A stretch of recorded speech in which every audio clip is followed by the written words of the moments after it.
एक अपाहिज की कहानी। एक अति सुंदर महिला ने विमान में प्रवेश किया और अपनी सीट की तलाश में नजरें घुमाईं। उसने देखा कि उसकी सीट एक ऐसे व्यक्ति के बगल में है जिसके दोनों ही हाथ नहीं हैं। महिला को उस अपाहिज व्यक्ति के पास बैठने में झिझक हुई।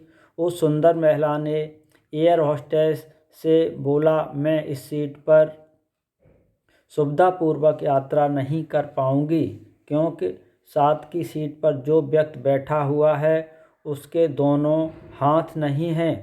उस सुंदर महिला ने एयर होस्टेस से सीट बदलने हेतु आग्रह किया।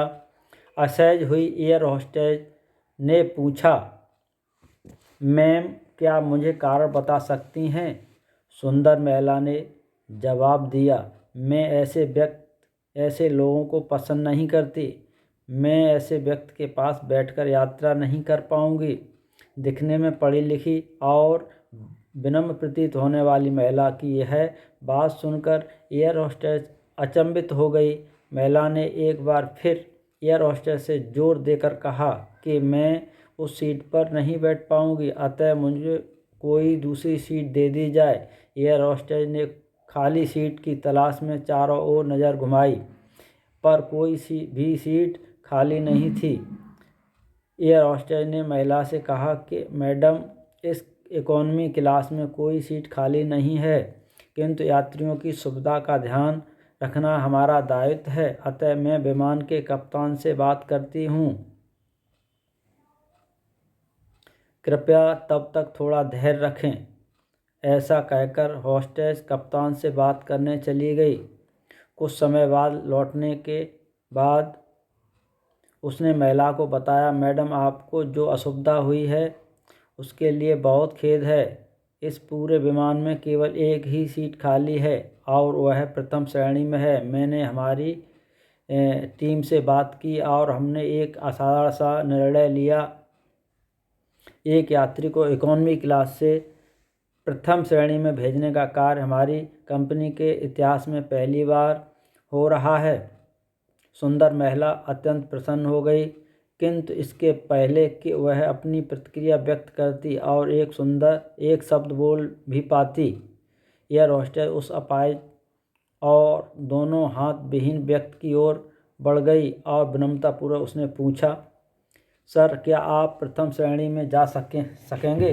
क्योंकि हम नहीं चाहते कि आप एक अशिष्ट यात्री के साथ यात्रा करके परेशान हों।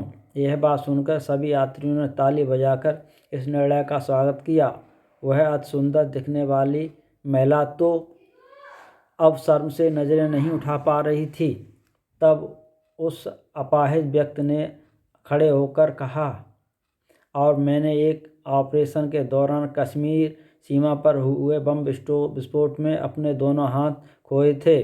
जब मैंने इन देवी जी की चर्चा सुनी तब मैं सोच रहा था कि मैंने भी किन लोगों की सुरक्षा के लिए अपनी जान जोखिम में डाली और अपने हाथ खोए, लेकिन जब आप सभी की प्रतिक्रिया देखी तो अब अपने आप पर गर्व हो रहा है कि मैंने अपने देश और देशवासियों के लिए अपने दोनों हाथ खोए। और इतना कहकर वह प्रथम श्रेणी में चले गए। सुंदर महिला पूरी तरह से अपमानित होकर सर झुकाए सीट पर बैठ गई। अगर विचारों में उदारता नहीं है तो ऐसी सुंदरता का कोई मूल्य नहीं है।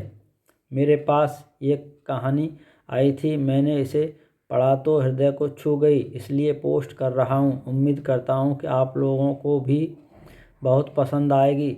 जय भारत।